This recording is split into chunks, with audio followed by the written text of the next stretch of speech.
નમસ્કાર મિત્રો, મારું નામ બળવંત ગોસ્વામી. હવે અત્યારે હાલ જે પ્રમાણે આ દેશની અંદર જે થઈ રહ્યું છે ને એ ખરેખર બહુ સમજાલાયક છે. અને ખરેખર જો તમે નહીં સમજો ને સાહેબ, તો મને એવું લાગે છે ખરી આવનારી પેઢીઓ છે ને આ સરકારની ગુલામ બની જશે.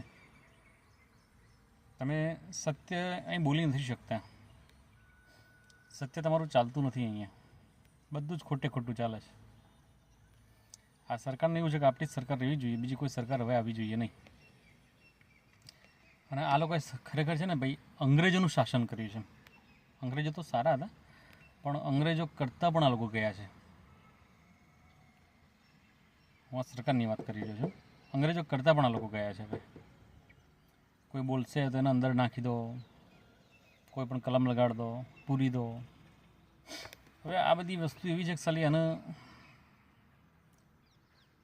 આ સિસ્ટમ બંધ કર્યું હોય ને તો એક જ રસ્તો મને દેખાય છે કે તમે જે વોટિંગ જે કરો છો ને, આ લોકોને એવું છે કે તમે વોટ કરો કે ના કરો, સરકાર અમારે લાવવાની છે એટલે અમે લાવીશું જ. આ મગજમાં આ લોકોને પેસી ગયું છે. પણ હવે તમે એક નિર્ણય કરો કે વોટિંગ જે કરો છો એ વોટિંગ એવું થવું જોઈએ કે એ વોટ તમે આજે આ વર્ષમાં તમે નાખ્યો છે, સોરી 5 વર્ષ પછી પણ એ વોટ તમે જોઈ શકો કે મારો વોટ આમાં મેં નાખેલો છે.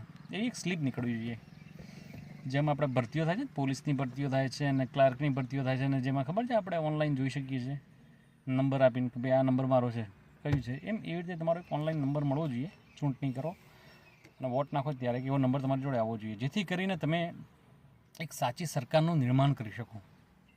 બાકી સાહેબ જ્યાં સુધી સાચી સરકાર નહીં આવે ત્યાં સુધી સાહેબ તમે પીસામાં જ છો અને આ પરિસ્થિતિ રહેવાની જ છે.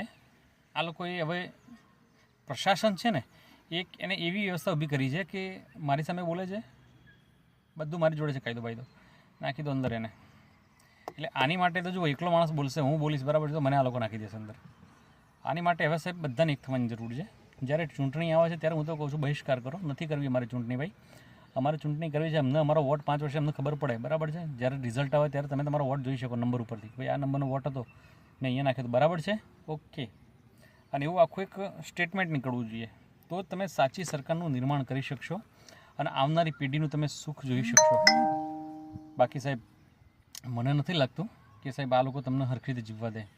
નવી સિસ્ટમ લાવશે, કોરોના આવશે, પેલું લાવશે, ઢેકણા પૂંછડા બધા રોગો લાવશે અને બહુ હેરાન કરી નાખશે લોકો. ભાવ વધારી દેશે. જુઓ ને તમે, અદાણી પ્રાઇવેટ કંપની છે, છતાં જુઓ ખેડૂતોનામાં થાંભલા નાખી દેશે. એના મીટર ભાડા બધાને લેવા છે, પણ સલાવો થાંભલા નાખશે તો વર્ષ આવી ગયા, તો એના કોણ આપશે? એનું એ ભાડું ખરેખર મળવું જોઈએ આમ તો જોવા જઈએ તો. પણ આ એક જ વસ્તુ છે, આપણે બધા એક થઈશું તો મેર પડશે, બાકી આ પોસિબલ નથી. જય હિન્દ.